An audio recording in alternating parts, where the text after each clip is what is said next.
Pourquoi j'ai utilisé Klaxoon spécialement pour cette formation? C'était dans le cadre d'un appel d'offres et c'était une formation où il y avait un module e-learning à faire. Donc c'est une formation en 2 phases. Donc une journée à distance et après une journée en présentiel de mise en pratique. J'ai fait un interactive camp chez vous et c'est là que j'ai vu que via l'émission c'était complètement faisable. Je me suis dit bah ça va être super adapté pour cette formation-là. Et après pour la partie animation de la journée en présentiel, vu qu'on est sur beaucoup d'ateliers, d'échanges d'idées, de partage, et je me suis dit les meetings, boards, etc. Klaxoon ça va être super adapté pour faire cette formation-là.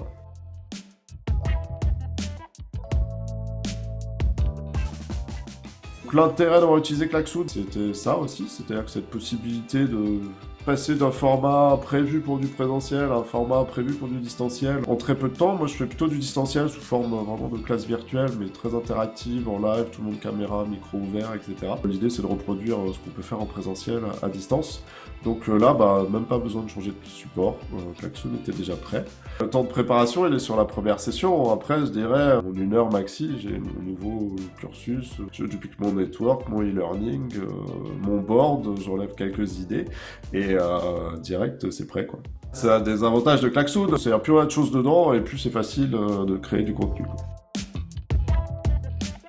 J'aime bien faire des grands boards où on voit le parcours pédagogique, mais pour pas qu'ils aient tout déroulé à l'avance, je fais un espèce de mur d'images. Et après, j'enlève les images au fur et à mesure qu'on déroule les activités. Donc au début, je les synchronise pas mal, parce que voilà, ils ont pas forcément trop l'habitude du côté zoom, des zooms et de se déplacer.